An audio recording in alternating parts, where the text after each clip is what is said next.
अगर आप class 9th में हो तो ये वीडियो आपके लिए बहुत इंपॉर्टेंट है, क्योंकि इस वीडियो में आज हम जानेंगे कि क्लास 9th के सिलेबस में कौन कौन से चेंजेस हुए हैं, और साथ ही मैं आपको वीडियो के एंड में दूंगी एक बहुत ही इंपॉर्टेंट अपडेट जो कि शायद ही आपने किसी और वीडियो में देखा हो।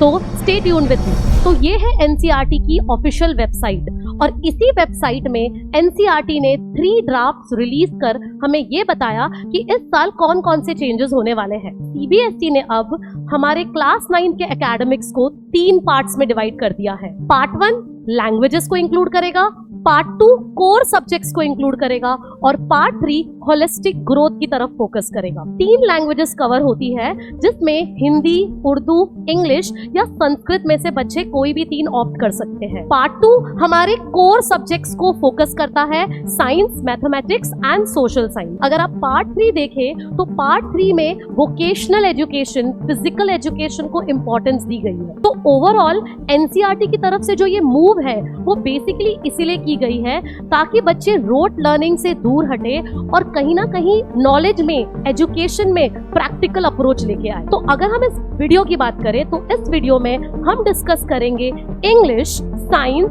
मैथमेटिक्स एंड सोशल साइंस में आने वाले चेंजेस को इन डिटेल्स में। तो पहले स्टार्ट करते हैं इंग्लिश लैंग्वेज से। इंग्लिश की पहले हुआ करती थी 2 बुक्स, बीहाइव और मोमेंट्स, बट अब उसे इंटीग्रेट करके एक बुक बना दी गई है, कावेरी। और अच्छी बात यह है कि ये बुक ऑलरेडी मार्केट में अब अवेलेबल हो चुकी है। तो क्या सिलेबस में कुछ रिडक्शन हुआ है? बिल्कुल हुआ है।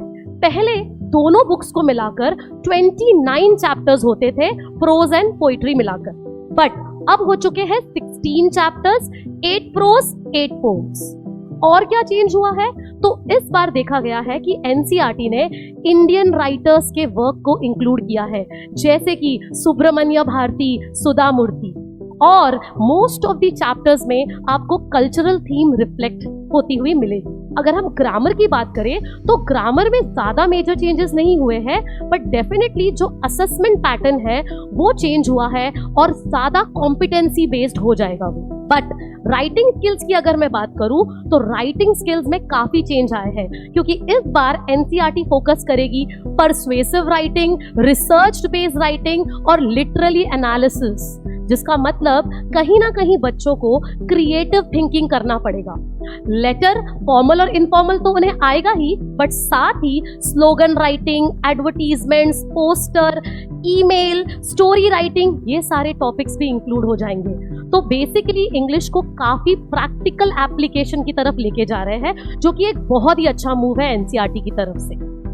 अब हम बात करेंगे साइंस सब्जेक्ट की। साइंस जो कि हमारा one of the core subject है, पहले वो 3 सेक्शंस में डिवाइडेड था, बट इस साल आप देख सकते हो साइंस को उन्होंने 4 सेक्शन में डिवाइड किया है। अर्थ साइंस एक नया ऐड हो चुका है, और जो चैप्टर है अर्थ एज अ सिस्टम वो अर्थ साइंस में इंक्लूड हुआ है। बात करें बायोलॉजी, केमिस्ट्री और फिजिक्स सेक्शन की, तो बायोलॉजी सेक्शन में आप देख सकते हो चेंजेस काफी अप्रिशिएबल हुए हैं। पहले थे 3 चैप्टर्स, अब हो चुके हैं 4 chapters. Improvement in food resources को रिमूव कर दिया है, बट सेल और टिश्यू को रखा है, बट उसमें उन्होंने ऐड किए हैं latest topics like cell biology and cellular division. अगर आप टिश्यूज में देखेंगे तो टिश्यूज में केयर ऑफ मस्कुलोस्केलेटल सिस्टम और कहीं ना कहीं इंजरीज और रिपेयर के बारे में भी फोकस किया है। रिप्रोडक्शन चैप्टर, जी हाँ स्टूडेंट्स, रिप्रोडक्शन चैप्टर जो कि क्लास 10th का चैप्टर था, अब वो बच्चे क्लास 9th में पढ़ेंगे। और डाइवर्सिटी चैप्टर, यस, ये वो चैप्टर है जो बहुत सालों पहले हम बच्चों को 9th में पढ़ाते थे, बट अब ये दोबारा से ऐड हो चुका है। सो डेफिनेटली थोड़ा चैलेंजिंग तो बच्चों के लिए ये होगा। मूविंग अहेड, अगर हम केमिस्ट्री की बात करें तो केमिस्ट्री में आई कैन से सिलेबस की रिडक्शन हुई है, क्योंकि पहले थे 4 चैप्टर्स, अब हो गए हैं 3 chapters. Matter in our surrounding जो कि फर्स्ट चैप्टर था वो रिमूव हो चुका है, तो आपको अब उसको बिल्कुल भी नहीं पढ़ना है। बट जो सेकेंड चैप्टर था उसमें मिक्सचर्स तो इंक्लूड है ही, बट उसके सेपरेशन टेक्निक्स को ज्यादा फोकस किया है। जो बाकी 2 चैप्टर्स थे, structure of atom and atom and molecules, ये कहीं ना कहीं ऑलमोस्ट सेम ही है, बट 1-2 टॉपिक्स क्लास 10th के इसमें ऐड कर दिए गए हैं। अगर हम बात करें फिजिक्स सेक्शन की तो फिजिक्स में भी रिडक्शन हुआ है, 5 चैप्टर्स की जगह अब बच्चे पढ़ेंगे 4 चैप्टर्स। ग्रेविटेशन चैप्टर को रिमूव कर दिया गया है। और अगर हम देखें कि मोशन, फोर्स एंड साउंड जैसे चैप्टर्स में ज्यादा चेंजेस तो नहीं आए हैं, बट वर्क एंड एनर्जी में सिंपल मशीन जो टॉपिक था, जो बच्चे 11th स्टैंडर्ड में पढ़ते थे, वो अब 9th में इंक्लूड कर दिया गया है। तो ओवरऑल अगर मैं बोलूं तो साइंस में काफी अप्रिशिएबल चेंजेस नहीं है, but overall it is good to go. अगर मैं बात करूं मैथ की एक लाइन में, तो एनसीईआरटी ने मैथ के सिलेबस को बढ़ा दिया है। यस, उसे लेंदी कर दिया है। ऐसा मैं इसीलिए कह रही हूँ क्योंकि पहले हमारे मैथ्स में थे 12 चैप्टर्स, बट अब हो चुके हैं 15 चैप्टर्स। जी हाँ बच्चों, 3 चैप्टर्स ऐड हो गए हैं। कौन से 3 चैप्टर्स ऐड हुए हैं? तो सबसे पहले अगर आप देखो सीक्वेंस एंड प्रोग्रेशन, यहाँ पे हम बच्चों को एपी और जीपी पढ़ाएंगे। एपी जो क्लास 10th में पढ़ते थे और जीपी जो क्लास 11th में पढ़ते थे, अब वो बच्चे पढ़ेंगे क्लास 9th में। अगर हम देखें एक्सप्लोरिंग एल्जेब्रिक आइडेंटिटीज, जो कि कहीं ना कहीं पॉलिनोमियल का ही एक एडवांस वर्जन है, वो भी ऐड हो चुका है। और साथ ही इंट्रोडक्शन टू प्रोबेबिलिटी, जो अगेन एक क्लास 10th का टॉपिक था, वो भी 9th स्टैंडर्ड में आ गया है। अगर मैं डिटेल्ड एनालिसिस की बात करूं तो कुछ चैप्टर्स में तो बिल्कुल भी चेंजेस नहीं हुए हैं, जैसे कि lines and angles, triangle, quadrilateral, circle, surface areas and statistics, वो एज इट इज है।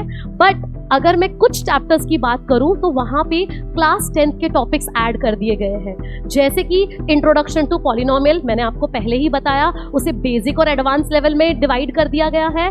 कोऑर्डिनेट ज्योमेट्री में तो पूरा क्लास 10th के जो फॉर्मूलाज थे वो ऐड हो चुके हैं। नंबर सिस्टम में रूट 2 एंड रूट 3 का जो हम प्रूफ देते थे इरेशनल नंबर का, वो ऐड हो गया है, जो कि क्लास 10th का टॉपिक था। देन अगर हम बात करें मेंसुरेशन में, area, perimeter, sector, cyclic quadrilateral जैसे टॉपिक अगेन क्लास 10th के टॉपिक्स को ऐड कर दिया है। इवन लीनियर इक्वेशन में substitution method, elimination method class 10th में जो पढ़ते थे वो 9th में आ गया है।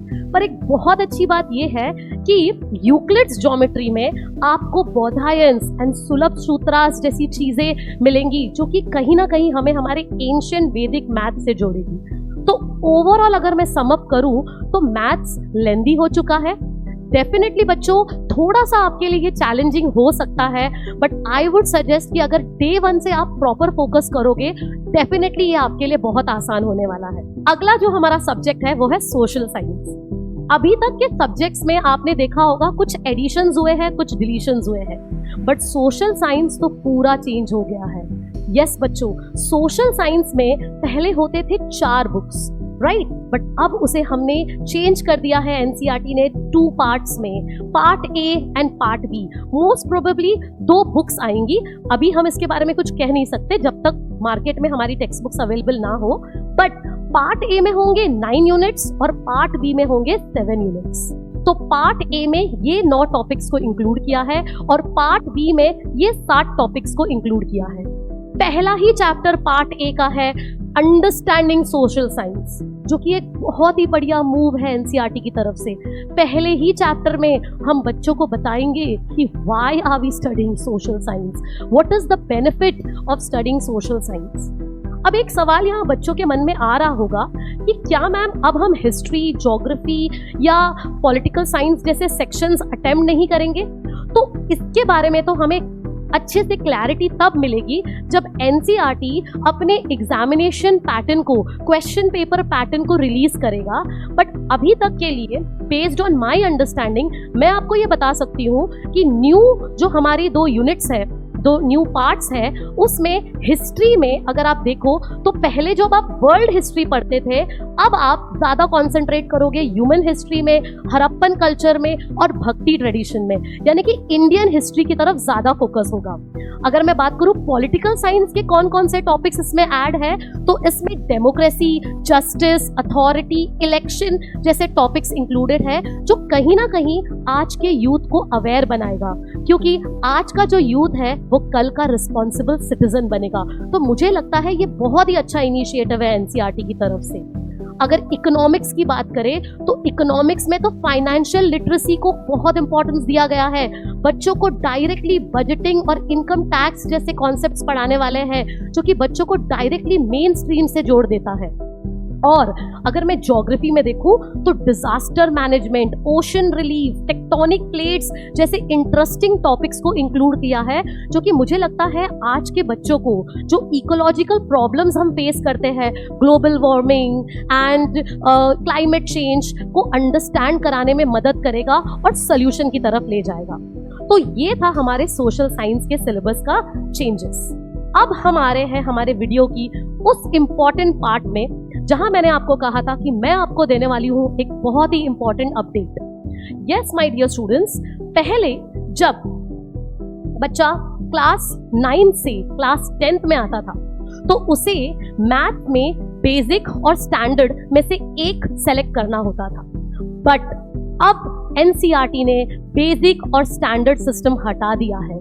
जी हाँ बच्चों, जब आपकी बैच नेक्स्ट ईयर यानी कि 2027-2028 एकेडमिक ईयर में क्लास 10th में आएगी, तब बेसिक और स्टैंडर्ड मैथ्स हट जाएगा।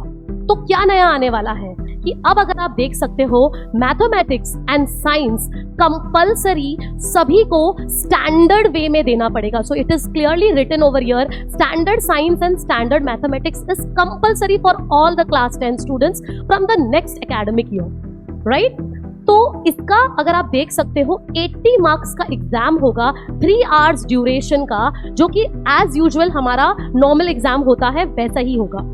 तो नया क्या है? नया ये है कि अब एनसीईआरटी लाई है साइंस एंड मैथ्स दोनों का एडवांस लेवल एग्जामिनेशन, जो कि कंप्लीटली ऑप्शनल है, यानी कि बच्चों की चॉइस पे डिपेंड है।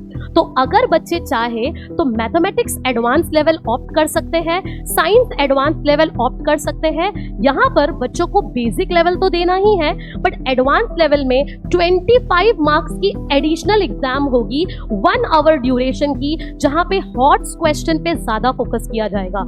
हॉट्स यानी हाई ऑर्डर थिंकिंग स्किल्स वाले क्वेश्चंस पे फोकस किया जाएगा। बट एक बार मैं वापस बता दूं, ये कंप्लीटली ऑप्शनल है। बच्चों का सवाल होगा कि क्या हमें दोनों ऑप्ट करना है? तो क्लियरली एनसीईआरटी ने मेंशन किया है कि जब आप क्लास 10th का फॉर्म भरोगे तो वहां पे आपके पास ऑप्शन आएगा नन, वन या बोथ, यानी कि आप दोनों में से कोई भी एक ऑप्ट ना करो, या दोनों में से इधर मैथ्स या साइंस एडवांस लेवल ऑप्ट करो, या तो आप दोनों को ऑप्ट करो। तो ये कंप्लीटली बच्चों की चॉइस होगी, ये कंप्लीटली बच्चों का डिस्क्रिशन होगा। इसके पर्क्स क्या होंगे? तो फिलहाल एनसीईआरटी ने कहा है कि एडवांस लेवल के मार्क्स ओवरऑल स्कोर में बिल्कुल भी ऐड नहीं होने वाले, बट यस, बच्चों की मार्कशीट में अगर बच्चे एडवांस लेवल को क्वालिफाई करते हैं तो बच्चों की मार्कशीट में सेपरेटली मेंशन किया जाएगा कि उन्होंने मैथ्स एडवांस लेवल या साइंस एडवांस लेवल क्वालिफाई किया है, जो कि डेफिनेटली आगे जाके एक अच्छा पर्क साबित हो सकता है। तो फाइनली विद दिस मैं आ चुकी हूँ इस वीडियो के कंक्लूजन में। आई होप ये वीडियो आपके लिए इंफॉर्मेशनल और काफी हेल्पफुल साबित हुई होगी।